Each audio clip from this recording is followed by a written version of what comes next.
Much better. Thank you. Today, a new chapter begins on this incredible journey to build a better, stronger, and safer Chicago. After a very deliberate and thorough and transparent process, Chief Larry Snelling has been chosen to lead the Chicago Police Department. And before I say a few words about Chief Snelling, I want to first express my gratitude and appreciation for the Community Commission for Public Safety and Accountability, led by Commissioner Anthony Driver, which led a very thorough and democratic search for a new police superintendent. Let me also thank every single person who is standing with us today, including senior members of my administration and leaders from the City Council. I believe we have Alderman Chris Taliaferro is with us, Brian Hopkins, and Gary Chico. I get that right? Peter Chico, sorry about that. I was looking right at him. Thank you for joining us today. I also want to thank all 54 applicants, especially Chief Barnes and Chief Navalas, both very incredible officers. I also want to extend a heartfelt thanks to the interim superintendent, Fred Waller, for putting his retirement on hold and committing himself to the people of Chicago. Over the last several months, it's been an incredible opportunity to work with Chicago's finest. And thank you, Fred. I appreciate your sacrifice and effort more than you'll ever know. Superintendent Waller has had so much influence on this administration.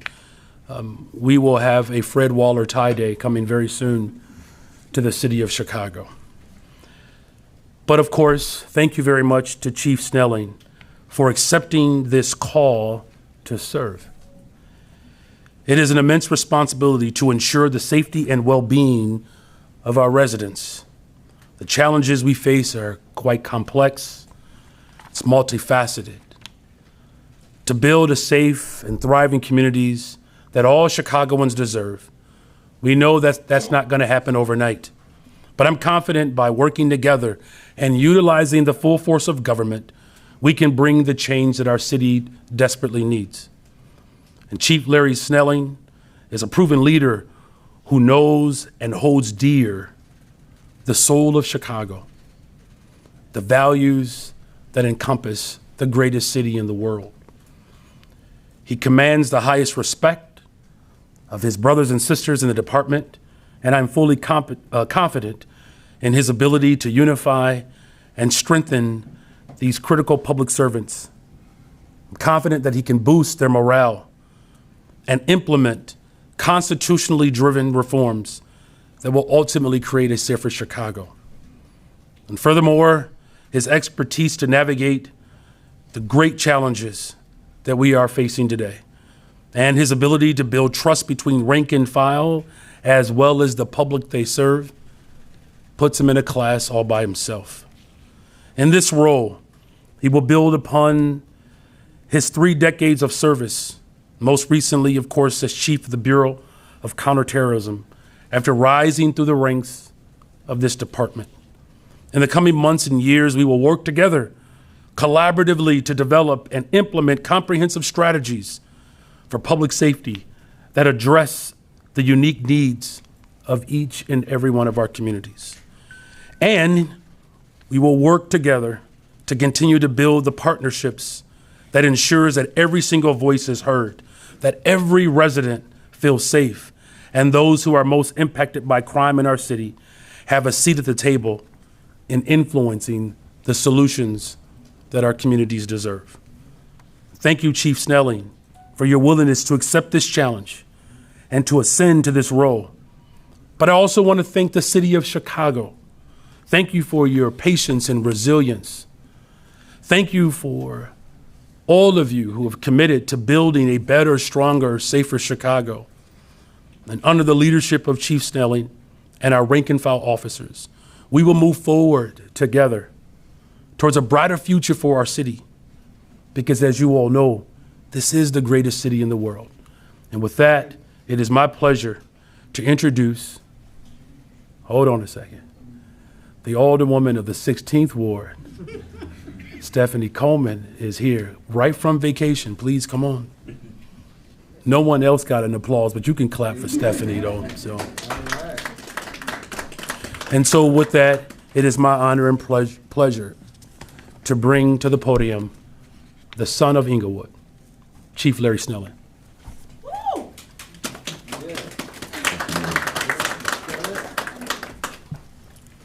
Good morning, everybody. Good morning. Good morning.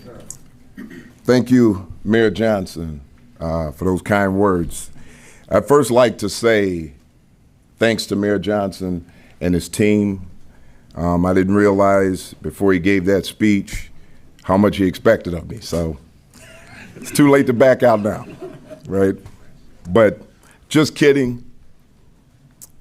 This is important. It's extremely important for our city. It's important for our communities, and it's important for our police department.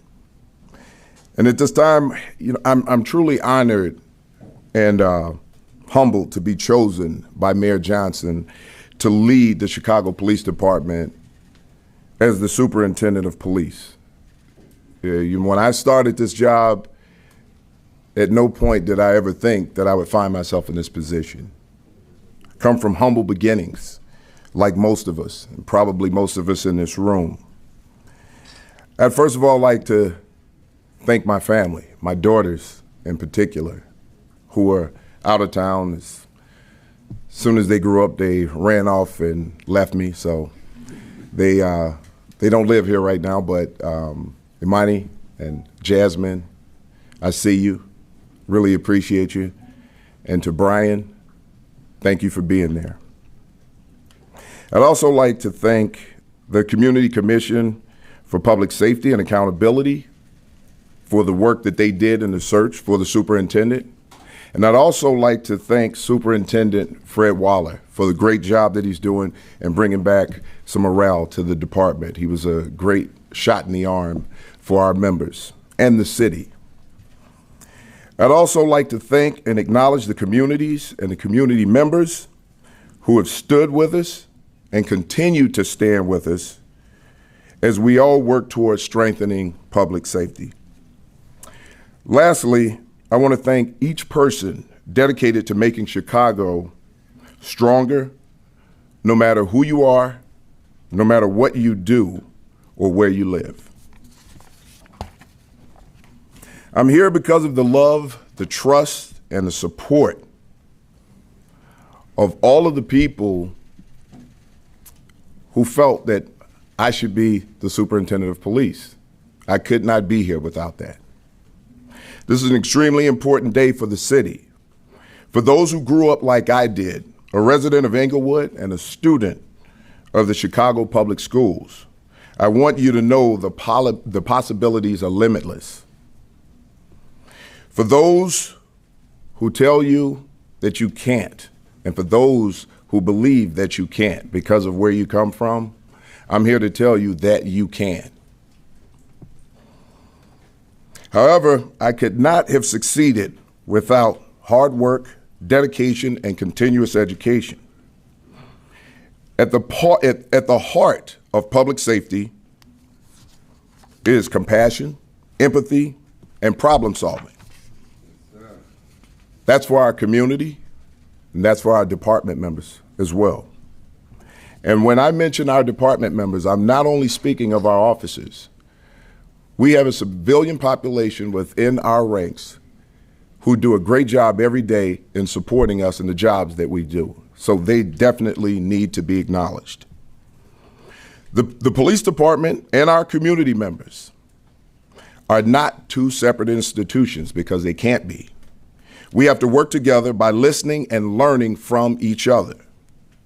I share the mayor's vision of public safety being supported by the full force of government to address root causes of violence to keep our beautiful city safe.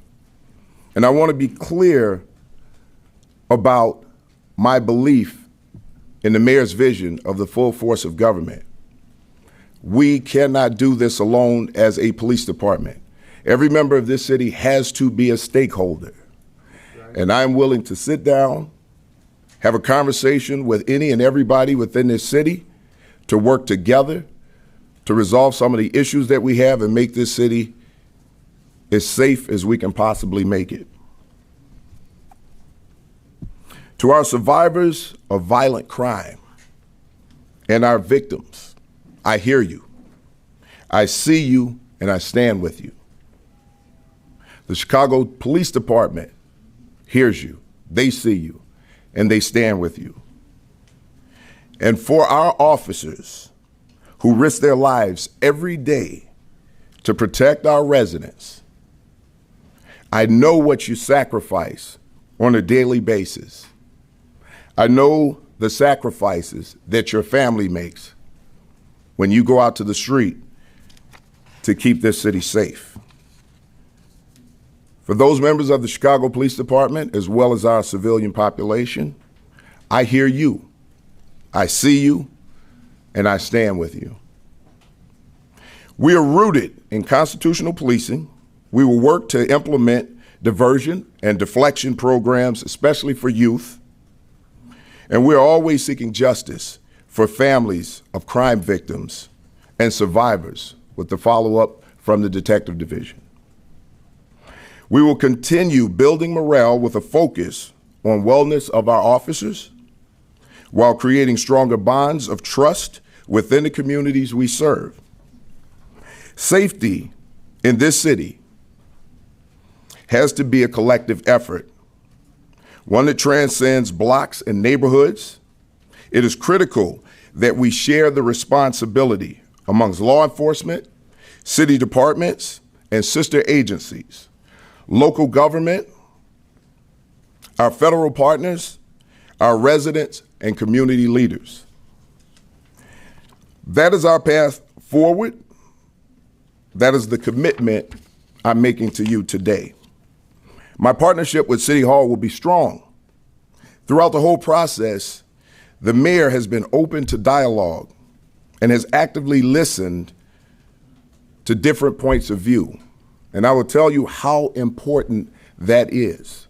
Law enforcement is extremely difficult, and to have someone at City Hall who's willing to listen and willing to understand what our officers are dealing with on a daily basis, to understand how our officers are running into very violent situations and risking their lives. It is extremely important to have someone, a mayor, who sits at City Hall and understand that. I cannot stress that enough. And thank you, Mayor. Thank you for that.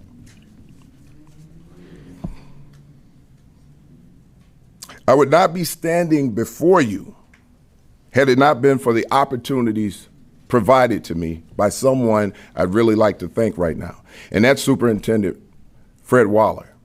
And I know he's interim superintendent, but let me tell you,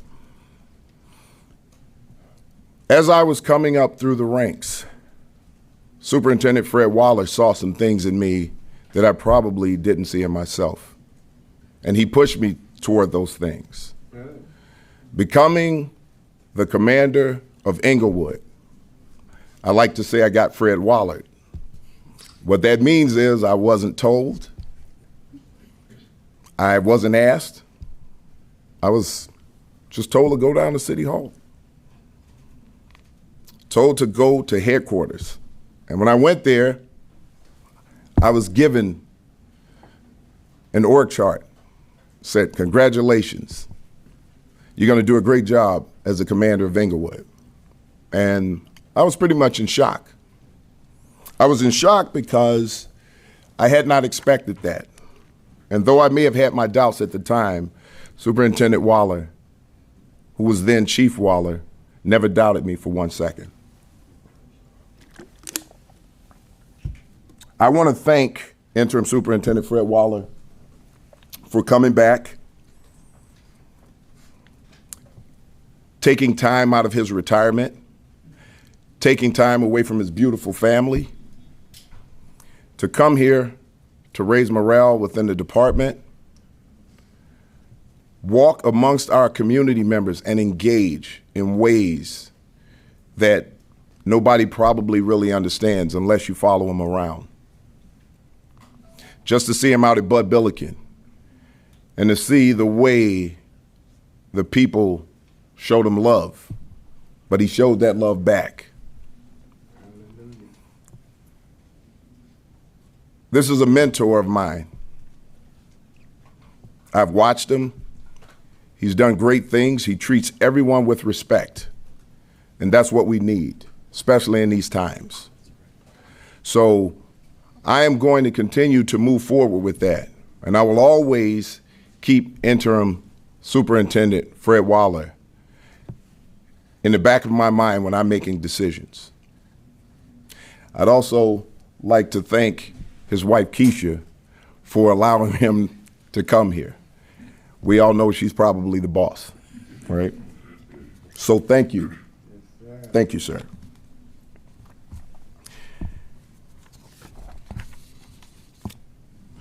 Thank you, Mayor Johnson, for the trust that you put in me to do this job. It's just an amazing feeling to stand here, and it probably still hasn't sunk in yet. But it's an amazing feeling after the conversations I've had with the mayor, for the mayor to choose me to serve as the superintendent. There was great competition. I'd like to thank Chief Navalis, Chief Barnes, for their applications and making the final three. I'm sure that was a tough decision. And to be the chosen person to lead this department, I am going to put in the work. You will have my total and complete dedication. We will work with everyone. Everyone will have a voice. It doesn't matter what part of town you're from.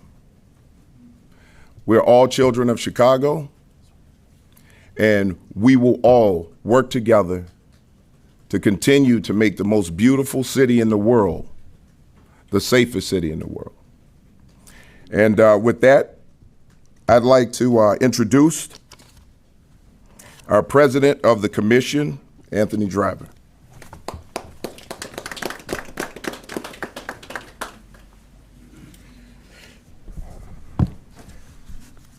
Good morning, everyone. Good morning. My name is Anthony Driver Jr., and I currently have the pleasure of serving as the president of the Community Commission for Public Safety and Accountability.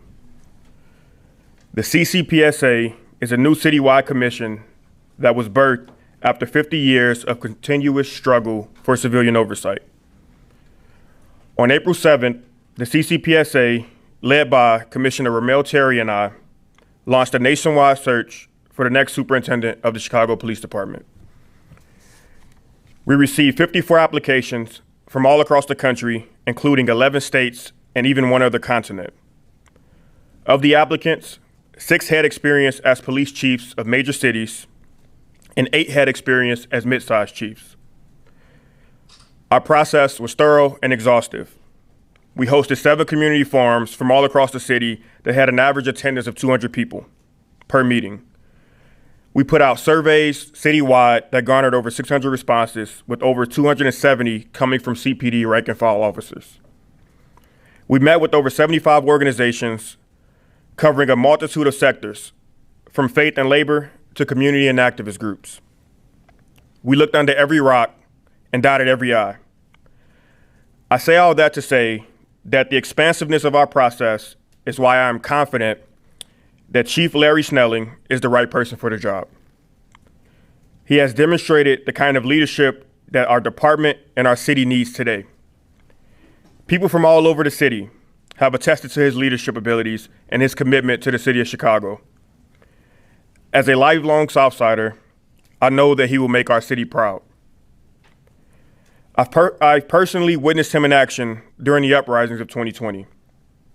His reputation speaks for itself, as Chicagoans from all walks of life have rallied behind him on his behalf. I'm committed to working with him and his team, as well as Mayor Johnson and his administration, to enhance civilian oversight and push the city of Chicago forward. So what comes next? By ordinance, before the City Council holds a hearing and then votes on Chief Snelling's appointment, the commission will hold a public hearing that has to take place within 21 days of this announcement. At the meeting, Chief Snelling will answer questions from the commission and the public. People can come to the meeting and ask questions or post questions and comments on the CCPSA website. We're working to schedule that meeting. Information about the date, time, and location will be posted soon on the commission's website. Then the City Council will hold a committee hearing for Chief Snelling's appointment, and then it will move on to the full City Council for what I hope is an upvote. If the City Council votes to approve Chief Snelling's appointment, the commission will then hold a series of 4 public hearings.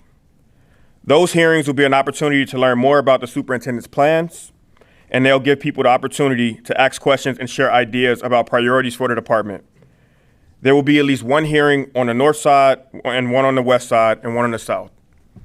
And with that, I'd like to bring back up Mayor Johnson to begin the Q&A. Good afternoon, everyone. Okay, maybe not. Good afternoon, everyone. So we would like to give everyone a chance to ask a question, but we'd ask respectfully if you can keep it just to 1 question. We'll start here in the front with Erin, please. Okay, this is for Chief Snelling. Can he answer? Yes. Okay. Yes. This is still pending City Council approval, but you're the first CPD superintendent to be selected through this new process that includes the CCPSA, but you've seen other superintendents selected through the old process. How do you think this, what do you think about this process, and do you think it, yielded the best results? You're probably kind of biased because you were selected, but do you think the community input was beneficial? I'd like to think that this was the best process ever. However, I will say this. Things are ever evolving and changing. So whatever the challenges are, I'm up for the challenge. So I welcome any process that's going to be astringent in determining if the superintendent is the right person for the job. A question again for Superintendent Snelling. Mac Lederman with Block Club Chicago. Superintendent Snelling's got a nice ring to it, right? Yeah. My question for you is, there is no question there's kind of an immediate crisis at the police stations currently, and there's been a lot of talk about decompressing, but what is your plan and your timeline for moving migrants out of the police stations and, getting people off of sleeping on the floors? So here's what I'll tell you. The mayor is working, and his team, they're working diligently to get housing for the migrants. I don't have a timeline on that right now, but I can guarantee you that as long as those migrants are in our stations, they're going to be treated with respect and dignity like any human being should be. Alice, we'll go to you next. Hi, for the chief, what do you hope your Okay, what's going on here? Sorry. All right, go ahead, Alice. What do you hope your relationship with the media will be like, and particularly, how will you guarantee that your department will prioritize transparency to us and the public? Transparency. Transparency is the key. I will tell you the truth. Sometimes people won't be comfortable, but I can guarantee you it'll be the truth. So that's, moving forward, I think that's the most important thing. The other thing is education. We need to educate not only the media, but the public on what our jobs are as police officers. And I think with a better understanding of what our police officers are doing on a daily basis, more shared information, I think it'll help to build and bridge that gap between the community and police officers. Thank you, Charlie Wojciechowski from Channel 5. Congratulations. And the first question, it's a 2-part question, but the first one's easy. What do we call you during this period? Are you the superintendent-select, the incoming superintendent? What do you want to be? He's a chief. He's the Chief Larry Snelling. Chief Larry Snelling. Thank you. Until confirmation, yes. And I appreciate the title. Of the things you have under your control as the superintendent of police that don't require the intervention of the city or other things, what do you consider your priorities to be? You have a department that is a few thousand members down, some would suggest. You have problems with teen uprisings in the downtown areas and in other areas. You do have the migrants, but that is going to require much more city contribution. Can you name your top 3 areas of priority that you'll hit the ground running when you are confirmed? Well, one, I'll have to tell you this, and it may seem a little backwards, but one is officer wellness and training. Here's why that's important, because that's the commodity that we're putting out into these communities. We need to make sure that we have the best trained and the most well officers and well taken care of officers when we put them out in the community. Because when these officers feel good about themselves, and they feel good about their department, when they feel good about the job that they're doing, they'll feel good and great with the community. So in order for our officers to love someone else, we have to love them. Secondly, violence. We really have to touch on violence. One of the things that I will tell you is that what I believe that we've forgotten everywhere are the victims of crime, the trauma that those victims deal with. We cannot forget about the victims. We have to have a focus on that. And then our community members have to have a stake. We have to bring them to the table. We have to talk to our community leaders. We have to bring in those people that we don't normally talk to. Those people who live on the side streets of every community. We need to get out. We need to be talking to those people. They need to have their voices heard. And we have to make sure that we work collaboratively together in order to keep this city safe.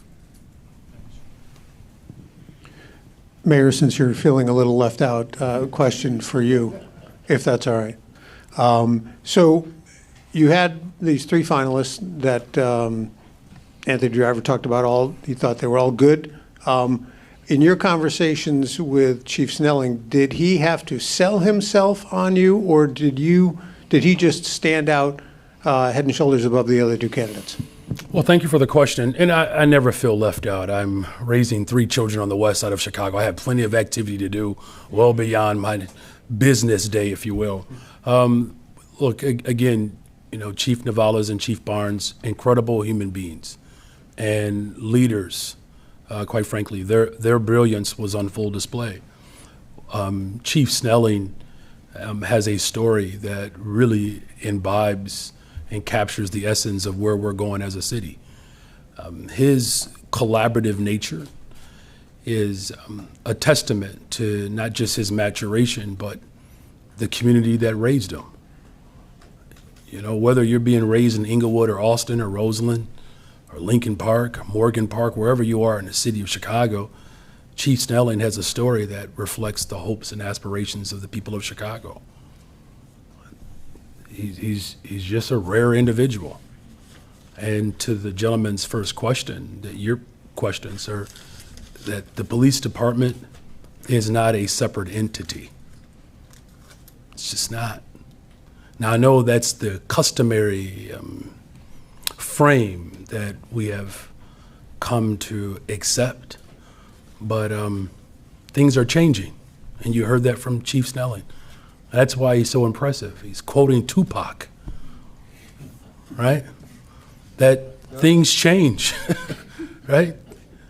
He said, that's just the way it is. Thank you. Mariano Giles with Univision Chicago. Chief, speaking of change, what do you think the role of the Chicago Police Department should be in crime prevention? We know the philosophy has changed a little bit since the arrival of Mayor Johnson, but some people still expect the police department to solve every problem in the neighborhood. So what role do you see the Chicago Police Department has in crime prevention? Well, that's an excellent point. And this gets back to the mayor's focus on everyone having a part, right? The full force of government. The Chicago Police Department, we've accepted the responsibility of just about everything. Even the migrant situation, the migrant crisis right now. And the men and women of this department have done a great job, especially fighting crime, even being short-handed. These officers are still out there working. It might not appear that way to someone who's a victim of a crime, but I can guarantee you our officers are out there working. However, to Mayor Johnson's point, when we get everyone else involved, that takes some of the non-emergency responsibilities away from our officers so that they can focus more on those violent crimes. But at the same time, in order to get to the root of those violent crimes, we need to build these community relationships. This will allow us to get more information. Lastly, we will use technology. We have great technology within the Chicago Police Department that we're still building on. We did a presentation for the mayor, and he found it very impressive, and I'm pretty sure that's the focus of the mayor also. So we will be using technology to solve some of these crimes, and then crime prevention. The key to everything is trying to be proactive to prevent these crimes from happening so that we don't have to investigate violent crimes later. So that will be our focus. Let's come back this way. The gentleman next to Alice, sorry. Good afternoon, Chief. Sam Charles from the Tribune. Congratulations. Thank you. When Interim Superintendent Charlie Beck was here, he opted to end the merit promotion system, which Superintendent David Brown subsequently brought back. Now, the department is still struggling with one aspect of the consent decree, especially the number of officers assigned to a sergeant. It should be 10. It's routinely higher still. So my question for you, what's the future of merit promotions like under your leadership? The future of merit promotions, right now, merit promotions will stay. There'll be a more stringent process. To be totally honest, I would like to see the entire promotional process changed to take merit into account for a promotion and not just a test. This will give everybody a great opportunity at being promoted. We have to make sure that when we make promotions, we have the right people in the right places. Of course, we're looking for diversity, but to insist that a merit promotion is just about diversity is problematic, because the word merit means something completely different than diversity. The diversity will come in picking the most diverse and well-trained police officers, sergeants, lieutenants possible in order to legitimize the process. Hi, Heather Sharon, WTTW. Don't go anywhere. All right. You spent a good deal of your career at the Training Academy. A 2017 Department of Justice investigation found that officers routinely graduated from the Training Academy unprepared to lawfully and constitutionally police Chicago. If people look at your record at the Training Academy and that finding by the Department of Justice, what would you say to their concerns about you being able to fully implement the consent decree that, of course, requires lawful and constitutional policing? The purpose of the consent decree, especially as it relates to training, is extremely important. One of the things that I don't want to do is force training to meet compliance. When we do that, we lose the quality in that training. Officers want good training, and when they get it, they want more of it. However, if we're just looking to get officers through 40 hours of training, then what we're doing is we're putting officers through training, but we're not training officers. My focus is to make sure that these officers get the best possible training that they can have so that they can police constitutionally. They'll be tested, and they'll be pushed to their limits. We can't just simply believe that the consent decree, without true enforcement of it, is going to change the department. In order to change this department and produce the best possible officers that we can put out there, our training has to be robust and it has to work for our officers. Chief Snelling, Brandon Pope from WCIU and Block Club Chicago is on the block. A question about community policing. It's become a bit of a buzzword when we talk about, anything when it comes to policing and communities and trust issues within communities of color especially. Mayor Johnson, you can have a crack at this one too if you want to. What does community policing actually look like in 2023 realistically? Just beyond buzzwords, what does that look like and how do you implement that with your strategy? Every officer is going to be a community police officer. We're not looking at a centralized effort for community policing. So when we talk about community policing, every officer is in the community. So we want our officers to communicate, to build trust, to build relationships with the community, not just a group of officers that we call community policing officers. Every officer will be a community police officer. And thank you for that question. It's a brilliant question, and it's something that I've actually taken umbrage with because in order to make sure that we have strong communities, we have to have full force of government. So community policing is the layered approach that I've continuously expressed. And Deputy Mayor Garen Gatewood is here, speaks to it. And when we build out community policing, it has to include all of our stakeholders, our civic committee. We have business leaders who have provided some context as well as some operational ideas to how we have stronger communities. So we have police officers that are baseball coaches, Sunday school teachers, business owners. I mean, there's a collection of brilliance that exists in this city, and it's why we don't have to rely just simply on law enforcement, because we have so much to offer as a city. So thank you for that question. Appreciate it. Thank you. Hi, Megan Hickey from CBS Chicago. Congratulations. You mentioned technology already. This question's actually for you and for Mayor Johnson. Mayor Johnson, I know you campaigned on a promise to end the use of ShotSpotter. Chief Snelling was actually in charge of defending that technology at a city council meeting in November of 2021. It was following that Office of Inspector General report, which was found some issues with the use of the technology and some of the outcomes. So I guess what does this pick mean potentially for the future of that technology within CPD? Well, what it means is, thank you for the question, is that we're committed to collaborating and listening to one another. There's a level of expertise that Chief Snelling brings to the forefront, and his expertise is valued. And there are some dynamics within community safety that we have to be thoughtful about as we talk about building a better, stronger, safer Chicago. Look, community policing and making sure that we have the route approach requires us to also work with the district council members as well. And so when we discuss our collaborative spirit, that technology is also a part of that. And so I'm looking forward to having that conversation with Chief Snelling in the coming days. Would Chief Snelling also like to give his thoughts? Sure, we're going to have that conversation in the future, right? Yeah, So, we're committed back to here. collaborating. Thank you.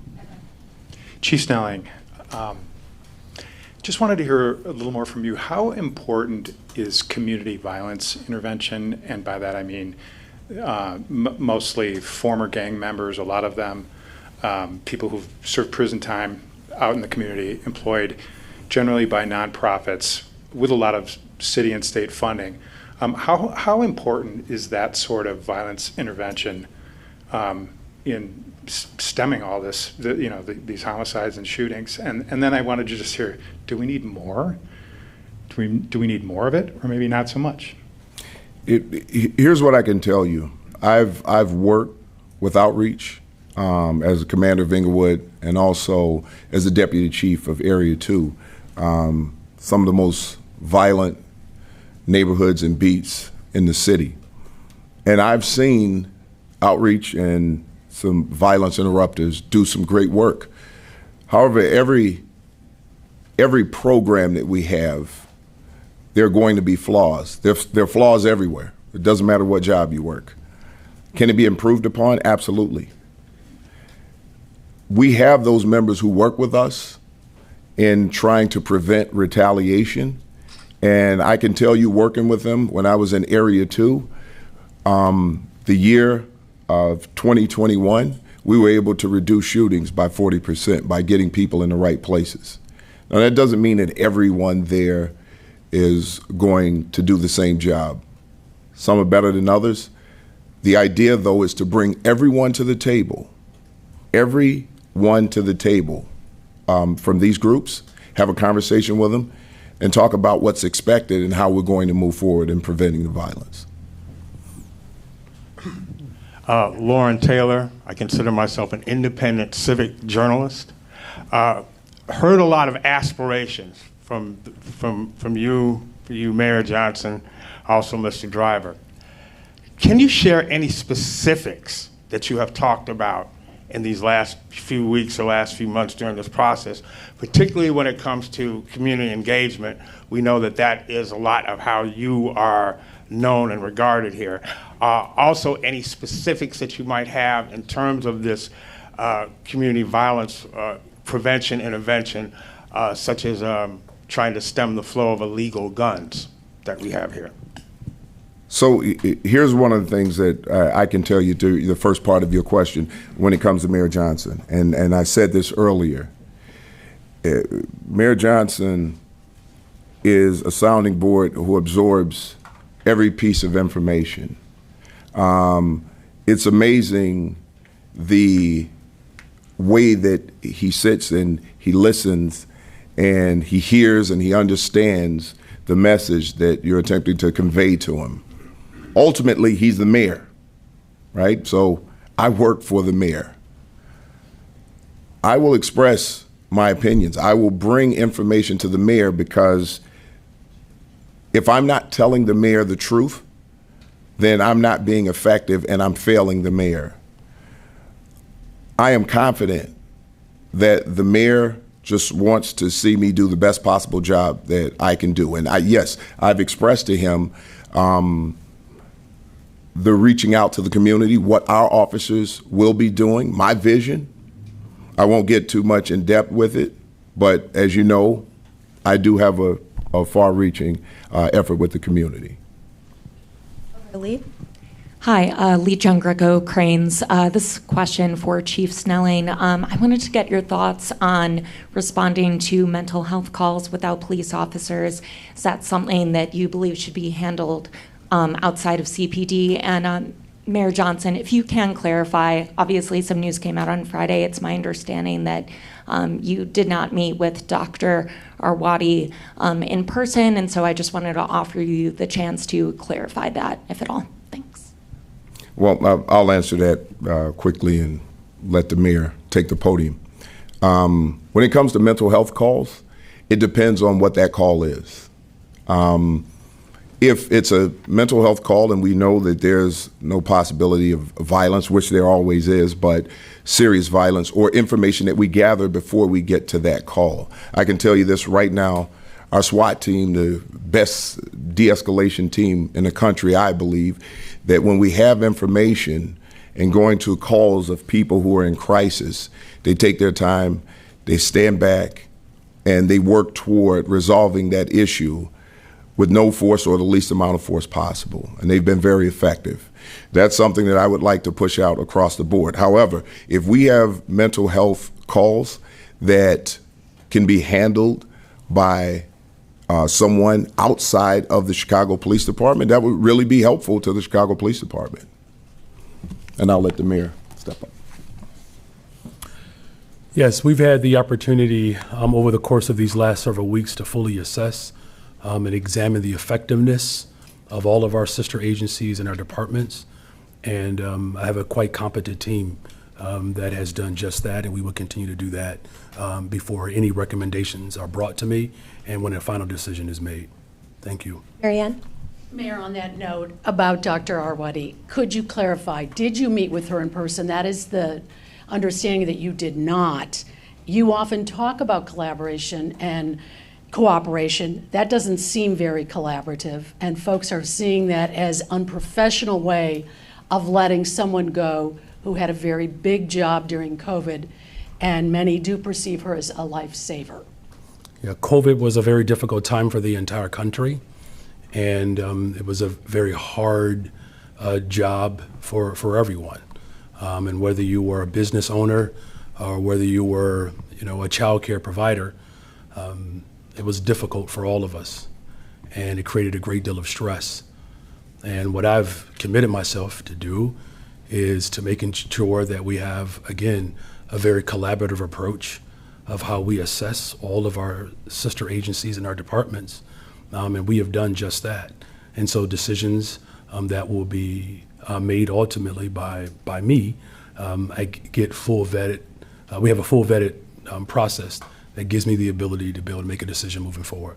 Follow up with, did the CTU, was this payback from the CTU leadership because Dr. Arwady wanted schools to open during COVID? Every single administration has to be prepared for transition. And my administration is no different in that regard. Transition is difficult for everyone, but as already been articulated, I don't know how many times you're allowed to quote Tupac in a press conference, but you can't always go by the things that you hear, right? Real eyes, right? Realize, and real lies. That's also Tupac Shakur. Next question, the gentleman in the hat. Brandon Eisen with WBBM News Radio. This one's for you, Mr. Mayor, and this is kind of a softball one, but I'd like some clarification. It sounds like this process of getting ultimate approval for Chief Snelling as the new superintendent might be kind of a lengthy process. Are you going to eat up the rest of interim superintendent Fred Waller's summer and keep him around until that's all finished with?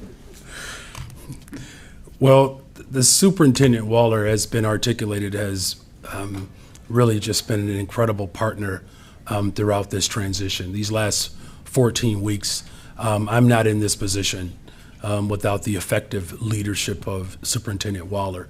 What I'm committed to is what I've always been committed to, and that's democracy. And as you know, Anthony Driver has already articulated, it's important that we continue to build on the community process. Why is that important? Because as Mr. Brandon Pope articulated so eloquently, having an understanding of what community policing looks like, it starts with the democratic process. The city of Chicago deserves democracy. I know it's going to take all of us to adjust to that dynamic because of sort of the dictatorial presentation that has oftentimes been the prevailing form of leadership. That is not my style. I trust the people of Chicago, and we're going to build a better, stronger, safer Chicago together. I think that actually was a breaking ball, not a softball question. It had a little bit of a split to it. Last question, the gentleman in the back. Go right ahead. He's fine. And it's not because he's wearing a Cubs hat. I knew you'd pick that out. But just to clarify, is the interim superintendent going to remain in place? Oh, yeah, he's still here until this entire process is complete. All right. Thank you very much. Fred, you still here, right? He's still here. Good afternoon. Mandy Muhammad, What's Crow going Media. on, Brother This Muhammad? question is actually for the chief, if you don't mind. No, I don't mind at all, Brother Yes, Muhammad. just to follow up, I think you may have touched on it earlier, and I know the young lady mentioned about mental health as far as call-outs for people suffering from mental health. But what about the officers? Do you have a plan, things that you have thought about as far as mental health of the officers? It's been an uptick in suicides, not only here in Chicago, but around the country as well. And so you all are human, even though we do expect a lot from you. So what are your thoughts and what are your plans as far as mental health and the safety of the officers themselves? You're absolutely correct. And this is what I was talking about earlier, is that making sure that our officers are well. One of the things that we have to take into consideration that I think a lot of times people believe that officers are made on a conveyor belt and they're robots. They're human beings. They have family members. They have sick family members. They have elderly parents and grandparents. I talk to them, I hear it all the time. Sometimes they just want to spend time with their family members. And when they have canceled days off and things of that nature, when they're out here trying to protect the city, a lot of that time is taken away from their family members. The other thing is, officers see things on a daily basis that other people do not see and are unaware of. You know, that it's a terrible thing to see people shot and to see death and to go to these scenes. Worst of it all, children shot, murdered. Our officers see this every single day. So we have to evaluate and reevaluate our officers' mental health. We have to be cognizant of what we're doing to these officers when we're canceling days off. We have to give them notice if that happens, because obviously there are going to be times when it happens. So we have to respect the officers' positions with their families. We have to be concerned about those officers because, once again, those officers are going into the community. And I'll tell you this, the things that are said to these officers now, the disrespect, that's huge for our officers. How do they get over that? So we have to make sure that we're providing them with everything that we can provide them with so that they're well and they can get over the hump of not being respected most times or seeing death. Our officers are resilient, but we have to give them more to continue to be resilient.